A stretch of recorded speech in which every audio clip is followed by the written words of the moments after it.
Scarecrows by Junji Ito. This story starts off with people going to a funeral, and these workers in the field watch from afar, and they mention that it's a funeral for Numata's daughter, saying it's a pity since he already lost his wife, now his daughter. They also mention that they've seen many funerals lately, like the boy who recently died, then his body was found near the river. His name was Shigeru, but there's rumors saying that he was murdered, but who really knows? Some people at the graveyard noticed Numata still mourning for his daughter after weeks since the funeral. They say, what do you expect? It was his only daughter. While a man in the background is holding flowers. For some reason, these kids are playing around the cemetery, and they notice a scarecrow. It transitions back to the man holding flowers. His name is Toshio, and he goes to Yuki's burial to give her flowers, but Numata is angry at him, saying that he got some nerve coming over here, and slaps the flowers out of his hands, and says Yuki wouldn't have died if it wasn't for him, and accuses Toshio of killing her. Toshio responds saying that if he hadn't opposed the marriage, Numata pushes him to the ground and tells him to get out of here. Toshio refuses to leave until he leaves the flowers there because he loved Yuki. Numata walks off saying, just you wait. Toshio is talking to Yuki, then suddenly the dad comes back with the scarecrow and places it right on top of her burial. Toshio questions him saying, why are you doing that? But Numata responds saying, you see the scarecrow?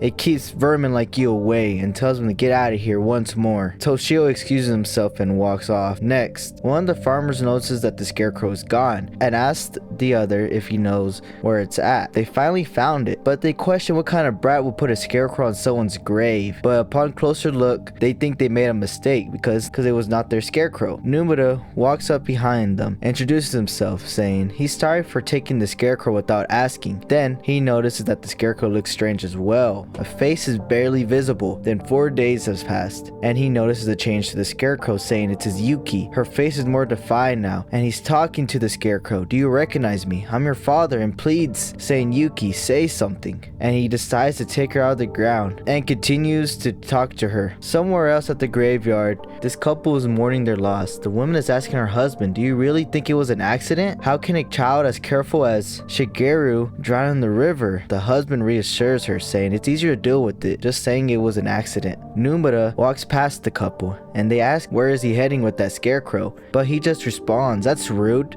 This scarecrow's my daughter, I'm taking her home. He lifts the hair off the face and says, see for yourself, but the defined facial features from earlier are gone. Numata doesn't notice this but walks off. He came off, kind of creepy in this part. This group of people are talking about the graveyard, how there's a scarecrow in it. One guy doesn't understand why people are talking about this scarecrow, but they reassure him he will understand once he sees it for himself. They are gazing upon Numata's daughter, Scarecrow, saying it looks like Yuki. One guy says they did a good job, whoever made it, then asks the same question, why would they stick it in front of someone's grave? One of the other guys corrects him, saying no one made the scarecrow to look like that, it turned into it. Numata walks up to this group, saying that his daughter's soul found itself a new home. Isn't it a splitting image? And says if he didn't know any better, it looked like she was breathing. Also, she doesn't respond to him. He tried taking her back home, but she just turned back to a normal scarecrow, so she needs to stand at her grave. So he figured the least he can do is dress her in her clothes, the ones that she used to like. Then suddenly the panel shows everyone else placing scarecrows on graves, and these scarecrows having defined facial features as well. Toshio is walking through the graveyard, noticing all these scarecrows placed at people's grave sites. Finally, he comes across Yuki, her eyes looking down at him. Then the couple from earlier are fighting. The man is trying to stop his wife from placing the scarecrow, but the woman insists, saying that she's going to bring back her son, Shigeru. But the husband tries to tell her, even if it does look like him, it's still a scarecrow. The woman doesn't care, she just wants to see her son again. The husband insists, saying, isn't it weird that scarecrows look like dead people? They're just standing there, hollow faces. He doesn't understand why people put them up. Then the woman gives him some kind of insult, saying he's not the real father. Hopefully it's like the dad that stepped up type of situation. Nonetheless, she says that Shigeru is her flesh and blood, and that he's the one acting creepy. Then the woman finally asks, why are you reacting like this? Do you have a reason you don't want me to put it up? Then finally, the husband lets his wife put up the scarecrow, saying that he has nothing to be afraid of.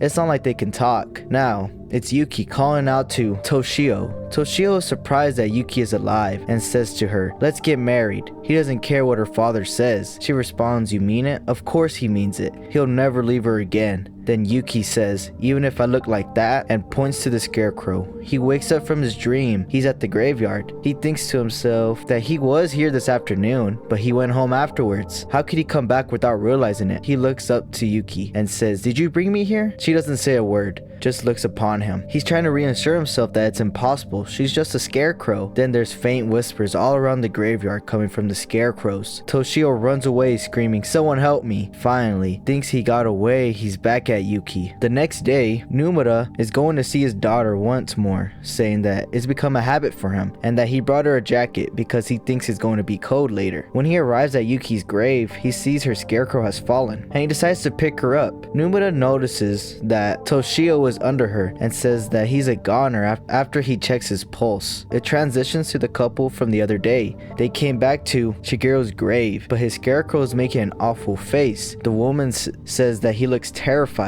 and he's looking at the husband. The husband responds, "Don't be ridiculous. You're imagining things." So he moves off to the side a little bit. Shigeru is still looking at him. Then the wife says, "What'd you do to Shigeru? His eyes are filled with hate." Then suddenly the husband says he's going to tear that thing right out of the ground. It looks like he's choking him. The wife is trying to stop him, but he just shoos her off and rips the Scarecrow out. But he loses balance and falls back, hits his head on the tombstone, and gets stabbed by the Scarecrow. The wife says that she knew it. He was the one that killed Shigeru. The Scarecrow's face goes blank. The ending scene is Yuki kissing Toshio while Numata walks away.